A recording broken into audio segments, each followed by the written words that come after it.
Eny arary be malala mamerina ny arahaba mba ampiraritsoa manonona fiadanan'ny tompo ho antsika mpanaraka tsy tapaka izao fandarana izao. Ny pasteur Rakotarimana Fambedatsoa atrano miaraka amintsika ao anatiny ity fandarana ity hivavaka isika dia eny ny tenin'Andriamanitra hivavaka isika.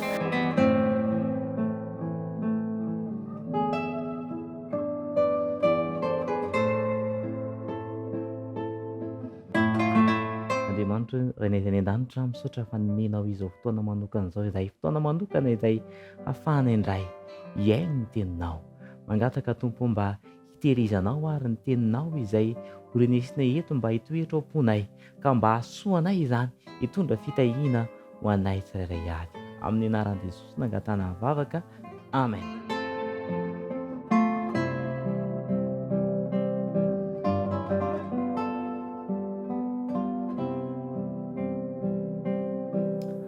Androany tsika ry feno malala dia andinika aloha hevitra anankiray izay natondrayntsika ny lohateny hoe Jesosy vahaolana eo amin'ny ady sarotra izay atrehanao. Jesosy vahaolana eo amin'ny ady sarotra izay atrehanao. Araka mahazatra antsika dia ijery tantara iray ao anatin'ny Baiboly isika dia ny Marka 7 andiny 5:30 ka hatramin'ny 1:70, Marka 7 andiny 5:30 ka hatramin'ny 1:70 no isotomantsika leson'androany. Hitantsika lohateny hoe ny nampitsahara an'i Jesosy ny tafio-drivotra, ny nampitsahara an'i Jesosy ny tafio-drivotra.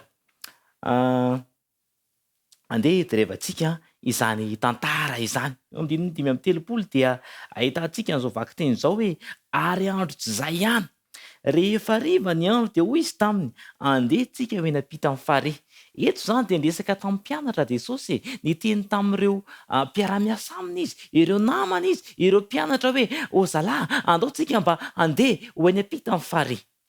Dia ranomasina moa izany ny mpitana dia jerevana zareo moyen, ny moyen dia tsy misy afa-tsy sambo kely raha te hipita eny ampita amin'ny farihy zareo. Dia nitsofoka anaty sambo kely izy dia nanomboka nitaingina dia nandeha izany sambo kely izany. Rehefa malala ho any an-danitra koa isika io, ho any an-danitra isika, inona ny moyen, inona ny fomba ahafahantsika handeha raha ho any an-danitra isika, inona ny sambo izay mitondra antsika ho any an-danitra? Ho jerevantsika izany androany. Araka ny mahazatra antsika dia izao mijery paikady 5 mandrakariva isika. Fa androany zany tsika dia izao hijery paikady 5 tsika izay hahatonga antsika tsy ho rendrika fa hahatonga antsika ho tody soa any ampita ny farihy. Eto zany dia izao rehefa nandeha ilay sambo kely dia izao nisy rendrika zareo tao ampovoany tao, nasafotofotony ranomasina zareo tao ampovoany tao satria nanonja ny onjan-dranomasina nisy rivo mahery. Jerevantsika moa tantara rehefa avy eo fa tody soa ihany zareo nefa rany. Fa eto izany izao raha teo any an-danitra tsika dia misy paikady 5 izay hatrehantsika koa ary tsy maintsy ho hatrehantsika raha tiantsika ny andova amin'ny fiainana mandrakizay. Andeha jerevantsika ireo paikady 5 ireo. Voalohany, paikady voalohany izany ho jerevantsika aloha dia izao eo amin'ny andininy fa 5:30 dia izao ny voalaza ary andro izay ihany rehefa hariva ny andro dia hoy izy taminy andehantsika eny-ampita amin'ny farihy. 5:30 ary rehefa nampidininy ny vahoaka dia nientina io sambo kely io tamin'izao ihany Jesosy ary io sambo kely sasany koa niaraka taminy. Manomboka eto izany ny tantara. 7:30 ary nisy tafio-drivotra mahery ary nazera ny alon-drano ny sambo kely ka nila ho feno rano. Nisy inona hony?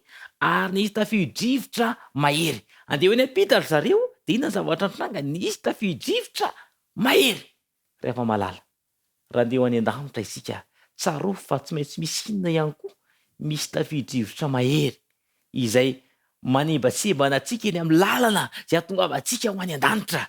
Ka ny lesona voalohany izany dia izao hoe inona ilay rivotra? Efesiana 4:9 andininy 12. Atsarova fa tsy maintsy misy foana ity zavatra ity.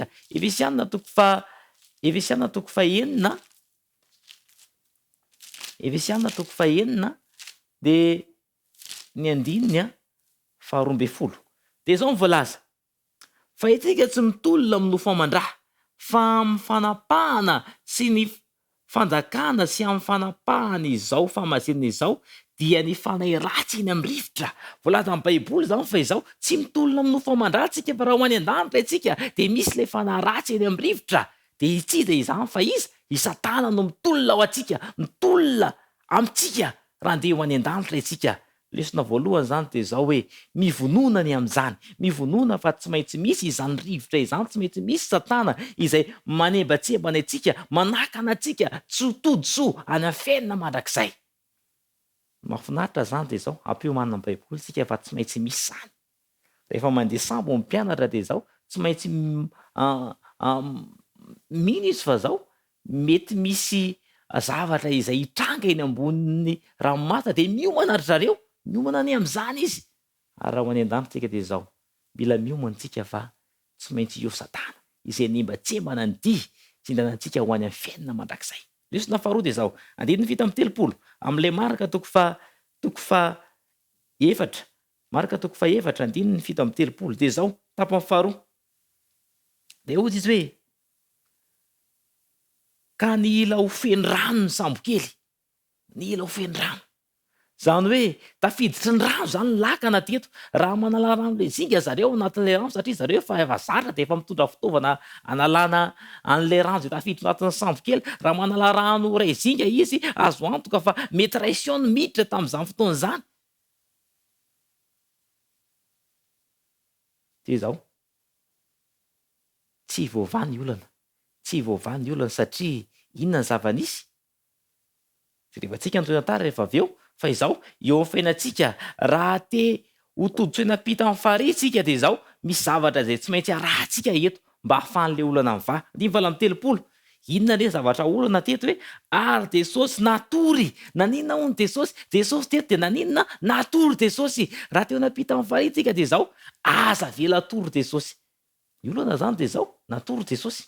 Raha ho any an-danitra isika dia hita loza isika raha toa ka matory Jesosy. Mety eritreritra ny mpianatra lao izy atory raha tafiditra ny rano ny sambo kely asorintsika fotsiny rano zany efa haitsika izany. Fa teto dia izao rehefa natory Jesosy tsy voavany zareo ny olana fa vao mainka ny samboaravara ny ranomasina natopatopa ny onda ny sambo kely tsy hitany zareo izay atao. Natory Jesosy. Ry hafa malala na dia efa tena mahay sy kalazalahy amin'ny fitondrana ny fiainana aza antsika, amin'ny familiana ty fiainan'ity ara antsika, raha toa ka matory Jesosy dia hita loza isika. Inona moa ny antony nampatory an' Jesosy? Azo antoka fa natory izy satria ozy ny mpianatra angamba nieritreritra hoe reraka rangahy izy efa niteny foana ny tolo andro alao izy atory aza resany izy aza misy miresaka aminy. Rehefa malala raha tiantsika tsy atory ny sofera tôbila anankiray mitondra antsika amin'ny voyage lavitra na manao lavalina na ohatr'izany dia izao tsy mety misy zavatra maneno eo mba henon'ny sofiny mba tsy hampatory azy na misy olona miresaka aminy eo. Mila resahana, miresaka dia tsy matory. Eto zany dia izao resao mandrakariva Jesosy. Amin'ny fomba ahoana ahafahantsika miresaka aminy mba ahafahantsika mita fombiazana? Rehefa inontsika no miresaka amin'ny Jesosy? Rehefa mivava tsika dia miresaka aminy, rehefa midera tsika miresaka aminy, mamaky ny teniny tsika dia miresaka aminy. Rehefa malala manahoana tsika tokantrano, vonfotsika maraina, aiza misy atsika tonga dia lasa ve verina avy any amin'ny alehantsika any tonga dia matory ve? Samba miresaka amin'ilay raintsika aloha. Resao Jesosy, resao izy dia milamina no avintsika. Rehefa tsy miresaka aminy tsika dia mety hoe inona ny zavatra mitranga eo amin'ny fiainantsika. Ray andro tondra moto andray andro dia ny fanaonay rehefa miala ao tokantrano nay anay zale dia mivavaka aloha. Fa tamin'ity fotoana ity dia izao nandeha dia mitondra moto dia nisy fasika dia ny fasika moa rehefa andehanan'ny moto dia somary mibilabilaka ny lohan'ilay moto iny ary tamin'ity fotoana ity tsy voaviliko n'ilay moto fa dia nienjera anatin'ny fefoloha ilay moto. Ny fefoloha efa misy rano tamin'izany fotoana izany fa ny zavatra nagaka dia izao rehefa nienjera ilay moto raha tokony tokony enjera dia za mitondra ny vady aman-janako miaraka amin'ny zazakely ao aoriana fa ny zavatra tsikara izao nijoro tsara ihany ilay moto nandeha tao anatin'ny tanimbary mandeha ary vomaika mandeha mafy anatin'ilay tanimbary gaga ny olona to tsy nienjera ry zareo fa inona no tsy ambaratelony. Tsy ambaratelo dia izao niresaka tamin'ny ray aloha, niresaka tamin'i Jesosy talohan'ny ingana ao tokantrano. Resao izy, aza vela tory izy fa manome fombiazana ao antsika izy raha toa ka tsy hampatoritsika izy. Lesona fahatelo dia izao tapany faharoa amin'ny diny vala amin'ny telopolo dia ahoana ozy izy tsy vitany hoe natory fotsiny Jesosy fa ahoana ozy izy ary Jesosy natory taiza ozy izy teo ambodiny sambo kely tsy vitany hoe napatoriana fotsiny izy tsy niresahana fa natao tany ambodiny sambo kely ry afa-malala tsy tafatombona mihitsy ny sambo kely satria any ambodiny sambo kely misy an Jesosy nembohozany mpianatra i Jesosy tamin'ity fotoana ity raha tokony na tokony eo alohan'ny mpianatra Jesosy na eo anilany zareo Jesosy dia nataony tany ariana nemboazany zareo Jesosy tamin'izany fotoana izany ry afa-malala aza atao any afara Jesosy aza atao any ariana Jesosy fa ataovy eo aloha mandrakariva Jesosy dia hita fombiazana ianao ray andro tantara anankiray rehefa andeha hamonjy aniversera reto zatovo rovavy reto dia tenenin'ny ray aman-dreniny rakizy aza makafy fandaotsika ho any am-piangonana fotoana fivavahana zao de ozy izy rovavy dadasiteny alao andeha zay fa imperisy fety re alao fa hoentinay ny baiboly sy ny fitaovana fitondra mandeha mivavaka de nalainy ny baiboly sy ny fitaovana de novahany malina natsofony tara natsofony tsara to anaty malina ny fitaovana hoentina mandeha mivavaka fa rehefa nandeha ny tomobila de ozy zareo ay mila mitondra atody tsika anaovana gâteau any amin'le fety de natao nentina ny gâteau natao anaty malina koa ny atody fa rehefa nandeha ny fiara tonga any amin'ny toerana natsoina hoe ambony tsy tononona inona zavatra nitranga nandeha mafy zareo satria maika ny varina any naty kady ny tomobila rehefa nivarina tomobila dia nojerena indro maty izy miravavy fa ny zavatra natsikaiky dia zao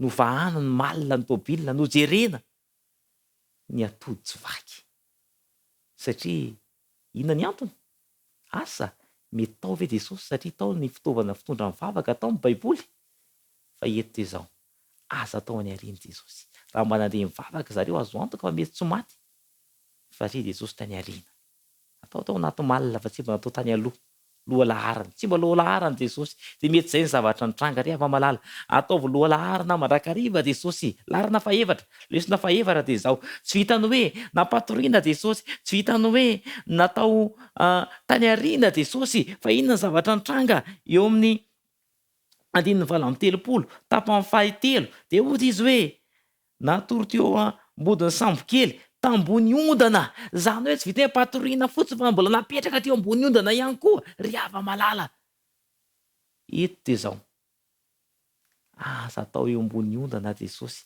aza atao eo amin'ny toeram-patoriana tsy mba sezana izay nipetrahany Jesosy satria andeha hivoazy zareo fa aiza eo amin'ny toeram-patoriana eo ambony ondana ry afa-malala reny fitaovana izay fitondra antsika mivavaka aza atao any ambony ondana fotsiny izy ireny aza atao anaty armoara any fa alaivo dia ampiasao amin'ny zavatra tokony ampiasaina azy vadiny farany andiny sivy amin'ny telopolo de zao ny voalaza andiny sivy amin'ny telopolo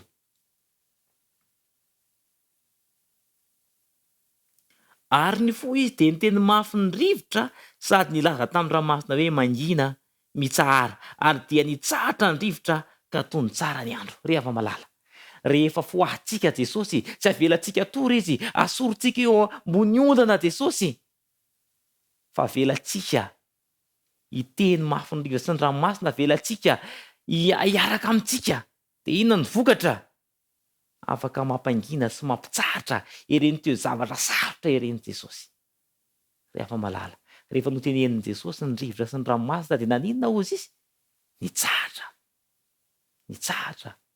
ny rivotra sy ny ranomasina ale fitintsika ny lesona le fitintsika ny lesona voalohany de zao raha fitintsika zany ny lesona voalohany de zao hoe raha teo any an-danitra isika satria Jesosy nakeny ampita tonga teny ampita ry zareo ary ty nahazo antony na tonga ry zareo ka tsika koa raha teo any ampita isika teo any an-danitra isika ny lesona voalohany de zao hoe tsarovy mandrakariva rehefa andeha tsika tsy maintsy misy rivotra izay misamboaravoara izay mahatonga ny fiainatsika tsy ho tody eny de zao mivononany amin'izany fa tsy maintsy misy zany rivotra izany de satana izany ary kolaka teo fa tsy mitolona amin'ny nofamandratsika fa mitolona amin'ny mpanjaka fanamazinana de mifanay ratsy eny amin'ny rivotra de satana izany satana no tolomantsika ka aza manahy fa zao efa mila mivonona ny amin'izany isika lesona faharoa de zao eo amin'ny fiainantsika dia hita loza isika ho tafiditsy ny rano le sambo kely ary na dia miezaka manala antsika amin'ny lalan'herin'ny tenantsika dia tsy ho vitantsika izany raha toa ka avelantsika matory Jesosy. Aza avela matory izy fa ho azy resao mandrakariva izy amin'ny lalan'ny fandiniana ny teniny, amin'ny lalan'ny fiderana azy, amin'ny lalan'ny fankaniantsika ny ampiangonana, resao mandrakariva izy satria izany ny zava-dehibe. Fahatelo dia izao, resantsika teo fa izao natao tany ambodiny sambo kely Jesosy, izany hoe tsy tafatombona mihitsy ilay sambo kely satria misy an' Jesosy tsy mba aty aloha, tsy mba izy no sôfera fa ary ambany, ary ambodiny sambo kely, ary ariana no nasiana azy. Aza avela ho any ariany Jesosy fa ataovy eo aloha mandrakariva, ataovy lohalarana mandrakariva amin'ny fiainanao. Raha mivoaka ny trano ianao, inona no taonao voalohany? Mba mametraka ny fiainam-pielin'Andriamanitra ve ianao? Voafoy ianao maraina, aiza misy anao? Maika hiasa ve? Raha mpianatra ianao, maika andeha hianatra ve? Sa mba mametraka ny fiainanao eo am-pelantan'Andriamanitra?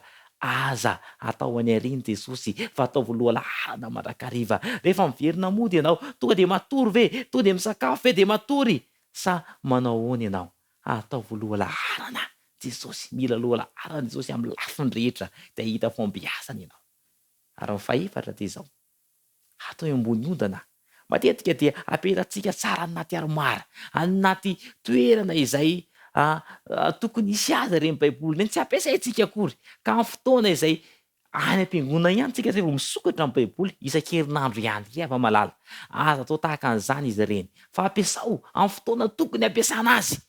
Ary fahadimy dia izao, rehefa foazonao Jesosy, satria lesona dimy resantsika dia izao, mitsahatra avokoa ny olana izay mahazo antsika rehefa saintsika mampitsahatra azy izy, satria ny antso ny mpianatra manto eto amin'ny 7 tafony farany, ary namoa azy izy ireo ka nanao taminy hoe mpampianatra ô, mpampianatra ô, tsy mampaninona anao ve izao fatesana izao? No foazany Jesosy, ary rehefa mifoha Jesosy nangatanana mitsahara dia nitsahatra izany.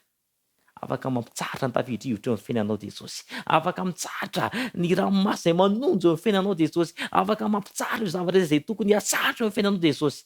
Raha toa ka foazonao, tsy avelanao atory, tsy ataonao eo aoriana, tsy atao eo ambony ondana, fa apetraka ao amin'ny toerana izay tokony hisy azy mifandrina androany.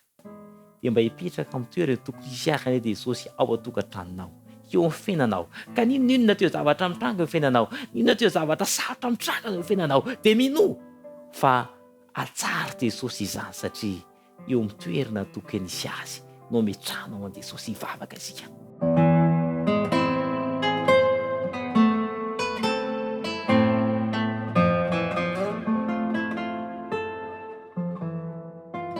Andriamanitra eny an-danitra, misaotra no teninao.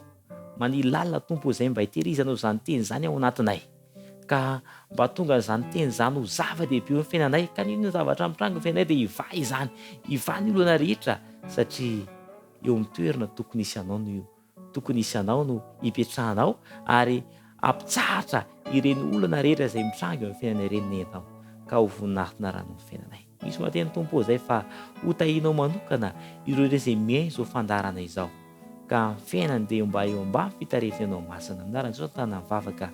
Amen.